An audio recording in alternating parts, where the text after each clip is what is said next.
हाय friends, myself C Jyotsna Sharma. Last 5 year से मैं C final costing की क्लासेस ले रही हूँ। सेम क्वेश्चंस लेके स्टूडेंट्स मेरे पास आते हैं और मुझसे पूछते हैं मैम कॉस्टिंग का पेपर कैसे सॉल्व करें, मैम कॉस्टिंग के पेपर में स्कोर कैसे करें, कॉस्टिंग का रिवीजन कैसे करें। तो मैं सोच रही हूँ मैं अपना कुछ एक्सपीरियंस आपके साथ शेयर करती हूँ जो आपके लिए बहुत बेनिफिशियल होगा एग्ज़ाम की प्रिपरेशन करने के लिए और एग्ज़ाम में अच्छा स्कोर करने के लिए। सबसे पहली चीज़, कॉस्टिंग हम सभी जानते हैं, कॉस्टिंग एक प्रैक्टिकल सब्जेक्ट है। तो प्रैक्टिकल सब्जेक्ट में क्वेश्चन बहुत सारे करें, इससे ज़्यादा इम्पॉर्टेंट होता है कि हम कॉन्सेप्ट बेस्ड स्टडी करें। कॉन्सेप्ट क्लियर होनी चाहिए। अगर हम कोई क्वेश्चन सॉल्व कर रहे हैं तो हमने क्वेश्चन सॉल्व किया, उसका आंसर क्या आ रहा है, उसके साथ में ये भी पता करो वो आंसर क्यों आ रहा है। ये जो क्यों का जवाब है वो हमारा कॉन्सेप्ट है, क्योंकि बाद में क्या होगा, अगर सेम क्वेश्चन आपके पास वापस आया तो आप उसको आंसर बहुत इजीली दे पाओगे, क्योंकि आपको पता है कि किस कंडीशन में हमें क्या करना होता है। नंबर ऑफ क्वेश्चंस बहुत सारे कर लिए, कॉन्सेप्ट कुछ बिल्ड ही नहीं हुआ, चैप्टर का कुछ कॉन्सेप्ट ही क्लियर नहीं हुआ, तो सारे क्वेश्चन करना वेस्ट है। मैं एक छोटा सा एग्जांपल लेती हूँ। रिलेवेंट हम सब पढ़ते हैं, रिलेवेंट में बहुत सारी वैरायटी होती है, बहुत सारे क्वेश्चन सॉल्व करते हैं। तो अब लास्ट में कई बार ऐसा होता है स्टूडेंट्स आते हैं जो कहीं और से पढ़कर आए हैं या सेल्फ स्टडी करके आए हैं, बोलते हैं मैम रिलेवेंट में प्रॉब्लम आती है, कभी कुछ मल्टीप्लाई हो जाता है, कभी कुछ मल्टीप्लाई हो जाता है। ऐसा बिल्कुल नहीं होता है। बहुत इजी बात बताती हूँ मैं आपको। रिलेवेंट में मटेरियल का टॉपिक आता है हमारे पास, तो मटेरियल के टॉपिक को आते ही हमें क्लिक हो जाना चाहिए कि मटेरियल में क्या क्या होता है। मटेरियल नॉट इन स्टॉक होता है तो हम क्या करेंगे, मटेरियल स्टॉक में है नॉट इन यूज़ है तो हमें क्या करना है, मटेरियल स्टॉक में है नॉट इन यूज़ है और अल्टरनेटिव यूज़ के काम में आ रहा है तो हमें क्या करना है। ये कुछ छोटी सी चीज़ मैंने आपको बताई जिससे आप ये क्लियर कर सको कि कॉन्सेप्ट क्या होता है। कॉन्सेप्ट का मतलब होता है आपको पता हो कि किस तरीके के क्वेश्चन पे हमें किस तरीके से आंसर देना है और उसे कैसे सॉल्व करना है। Got my point?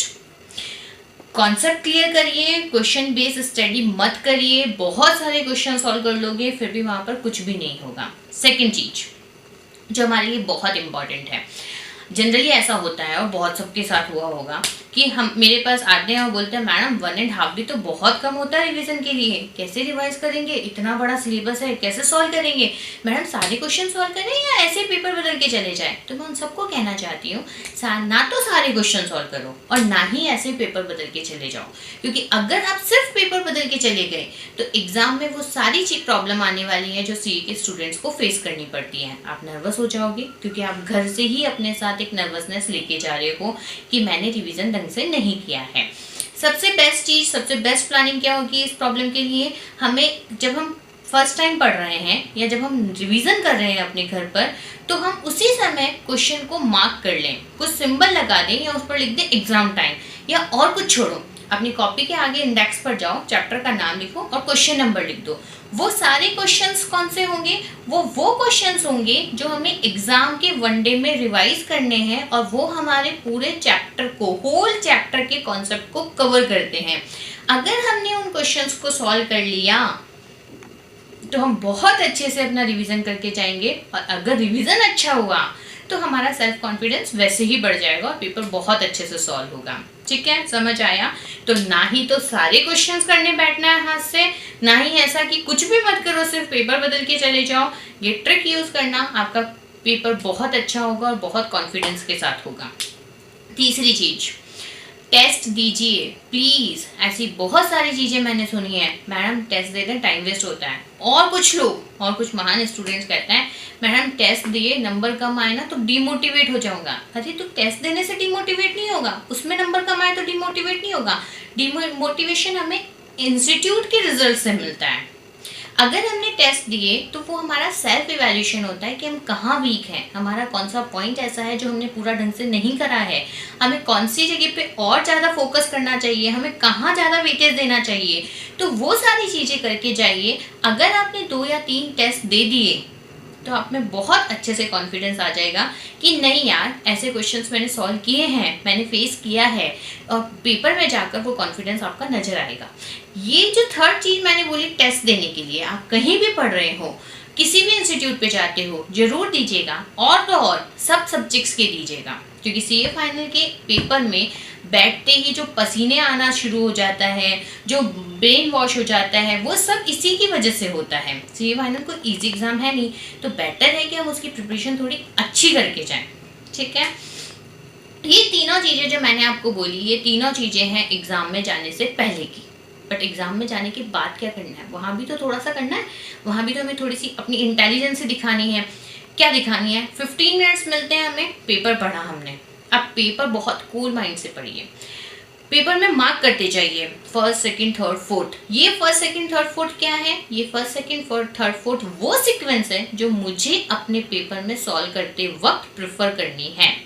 अगर मुझे क्वेश्चन नंबर फोर्थ सबसे अच्छा आता है या मैं उस पर कॉन्फिडेंट हूँ, तो मुझे सबसे पहले क्वेश्चन नंबर फोर्थ करना है, देन वो क्वेश्चन जो मुझे और अच्छा आता है, फिर वो जो मुझे थर्ड नंबर पे मैंने मार्क किया है, देन वो जो मैंने फोर्थ नंबर पे मार्क किया है। क्वेश्चन नंबर फर्स्ट कंपल्सरी होता है इंस्टीट्यूट में, लेकिन ऐसा नहीं होता कि फर्स्ट क्वेश्चन फर्स्ट पे ही करिए, आप उसको बाद में भी कर सकते हो अगर वो आपको नहीं आता है तो। इससे क्या होगा? इससे दो चीज़ें होगी, एक तो हमारा कॉन्फिडेंस बिल्ड होगा कि हमने बहुत सारे क्वेश्चंस कर लिए और वो किए हैं जो हमें आते हैं। दूसरा क्या होगा? हमारा बेस्ट यूटिलाइजेशन होगा टाइम का। उन 3 घंटों को बहुत अच्छे से यूज़ करिए, क्योंकि आपके पास अपनी नॉलेज बताने के लिए, सामने वाले को ये प्रूव करने के लिए कि हम सीए बनने के लायक हैं, वो 3 घंटे ही हैं। Got my point? तो एग्ज़ाम से बाहर निकल कर प्लीज़ ऐसा मत करो कि ये कहना पड़े कि ये क्वेश्चन मुझे आता था बट छूट गया। वो खुद को बहुत गिल्ट फील करवाता है, इसलिए ऐसा कोई मत करिएगा। आप सीक्वेंस वो लीजिए जो हमको आती है, हम सबसे पहले वो चीज़ देख के आएंगे जो हमारी बेस्ट है। ठीक है, फिफ्थ पॉइंट क्या ध्यान में रखना है? वर्किंग सारी देख के आनी है आपको। नहीं ध्यान रखना कि वर्किंग छोटी है, बड़ी है, देनी चाहिए, नहीं देनी चाहिए। जितनी देर अपने माइंड में ये बातें लाओगे ना, उतनी देर में वो वर्किंग कॉपी में आ जाएगी। तो बजाय सोचने के आप अपनी कॉपी में सारा आउटपुट दे दीजिए। आप सब कुछ वर्क करके डिलीवर करके आइए एग्जामिनर को, पेपर चेकर को, कॉपी चेकर को, सब बता के आइए कि हमने ये चीज़ कहाँ से कैसे कैलकुलेट करी है। वर्किंग कैलकुलेटर पे कोई छोड़ के मत आइएगा, वो भी मार्क्स इसी तरीके से छोड़ देंगे, कॉपी में नहीं देंगे। Got my point? Last and 6 शायद सब्जेक्ट से रिलेटेड नहीं है, लेकिन एग्जाम से रिलेटेड है। पेपर दे दिया, हो गया, चाहे कॉस्टिंग हो या कुछ भी हो, क्या हम बाहर आकर अपने फ्रेंड्स के साथ डिस्कस करेंगे तो वो पेपर वापस बाहर आ जाएगा? क्या हमने उसमें जो मिस्टेक करी होगी, क्या हमें उसको करेक्ट करने का टाइम मिलेगा? क्या हम उसमें कुछ इम्प्रूवमेंट कर सकते हैं? कुछ नहीं कर सकते। ऐसा कोई अच्छी चीज़ नहीं होने वाली। लेकिन एक गलत चीज़ हो जाएगी, अगर हमने कुछ गलती कर दी होगी तो वो क्या होगी? हमारा नेक्स्ट पेपर इस टेंशन में बिगड़ जाएगा। तो पेपर के बाहर आकर जो कर दिया ठीक है, उसको कभी डिस्कस मत करो। आपका फोकस सिर्फ इस बात पे होना चाहिए कि हम आने वाले नेक्स्ट पेपर को किस तरीके से अच्छे से सॉल्व करें। ये मैंने कुछ छोटी सी चीज़ें बताई है, यूज़ करके देखिएगा, अपनाइएगा, बहुत बेनिफिशियल होगी आपके लिए और बहुत बेनिफिट देगी। फटाफट रिकॉल करती हूँ क्या क्या चीज़। सबसे पहला, कॉस्टिंग प्रैक्टिकल है तो उसको कॉन्सेप्ट बेस क्लियर करके चलिए। सेकेंड वन, पढ़ते वक्त ही क्वेश्चन को मार्क कर लीजिए कि हमें ये क्वेश्चंस एग्जाम में रिवाइज करने हैं। थर्ड वन, टेस्ट दीजिए, टेस्ट देने से बेनिफिट होगा, नुकसान कभी नहीं होगा। फोर्थ, क्वेश्चन की सीक्वेंस एग्जाम में वो फॉलो करिए जो आपको आती है, वो नहीं कि इंस्टीट्यूट ने फर्स्ट सेकंड थर्ड फोर्थ बोला है तो हम भी वही यूज़ करेंगे, आए चाहे नहीं आए। फिफ्थ वन, सारी वर्किंग एग्जाम में देकर आइए, कोई वर्किंग आपकी नहीं छूटनी चाहिए, कहीं नहीं होना चाहिए कि कॉपी चेकर को लगे कि कहाँ से आया ये पॉइंट।